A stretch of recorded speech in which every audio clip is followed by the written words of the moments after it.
In 1521, just 29 years after Columbus's first voyage, and almost 100 years before African slaves were brought to the 13 colonies, the first documented slave rebellion in the New World took place in the island of Hispaniola.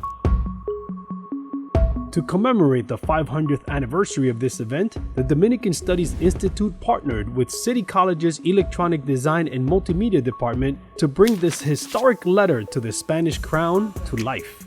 Our cameras followed the class for a semester. They're going to see this, and finally they're going to have a visual idea of the possibilities of this project. I reached out to the students that I felt that could take on this project. When I pitched it to them, I told them this is something that not a lot of people have knowledge of, but you're going to be part of something that documents and illustrates a historical movement, a historical event. So then you can theoretically actually import this as a single layer. This is the kind of thing students are always asking for, right? They want this sort of real world experience.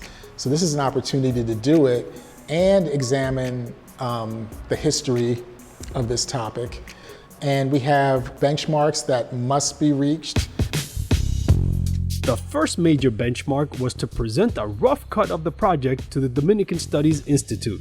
Almost all classes were held remotely, and at the first in-person meeting, the team fine-tuned and critiqued the midterm presentation. I'm not an artist first, I'm an architect first, and I'm used to telling the story of buildings and the story of places, and I really wanted to kind of dip my feet into telling the story of people. I feel a lot of pressure because for me, I have another 3 more classes. I have 2 part-time jobs. Thank God I have a really good group. I trust that we can do this good, but at the same time, I think it's too short the time. In addition to the animation, the team will also produce a book chronicling how this project came together. With multiple creative directions, the team must build consensus behind one idea. Because consensus determines the visual look, right? So we've been really hammering at them and saying it has to come together now. So the race was on to organize the backgrounds, storyboards, and book layout, and the pressure mounted. It was a very nervous week. Oh, I couldn't sleep. We were working overtime to actually get a decent amount of work done. Once the Zoom began, then I was totally nervous. Then I was like, oh, this is just, oh my God, what's gonna happen?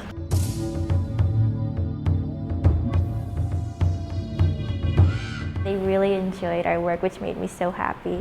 So Ramona, she said she almost teared up, which was very surprising. It made me cry because it made me realize how much time they invested in realizing what happened 500 years ago. So we felt great about that. But this was the test for us, because really to see, does this method work of us being more facilitators? Is it really going to work if we just leave this critical part of the class in their hands? I was really sweating it, but it worked out well. Feeling good about their progress, the second in-person class was used to explore adding virtual reality elements to the final presentation. And then, just like that, it's the end of the semester. Yes, so today's finally the day that we get to present the work that we've been doing all semester. I am just kind of expecting greatness. I think it was at midterm I saw a sneak peek of the work in progress. I'm really excited to see what the students are doing, what kind of animation they're making. I just want to say that this has been a really great semester. I've never had a project like this where you work collaboratively, 12 people, to make this product at the end of the semester, and I'm really proud of the people that I got to work with and with our professors, and I'm really excited to show you what we did this year.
sincere.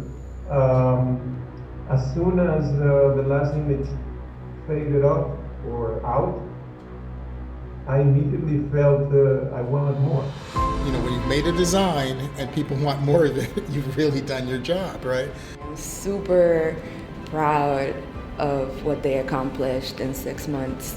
Being able to sort of tell sort of this grittier story that maybe not everybody really wants to hear but needs to understand is so important, especially nowadays where we are starting to find those voices and bring life to those voices that have been otherwise kind of marginalized in history. And that's exactly what we wanted. We wanted young people to remember. If young people remember, then the story will not be forgotten. I'm just blown away. So thank you.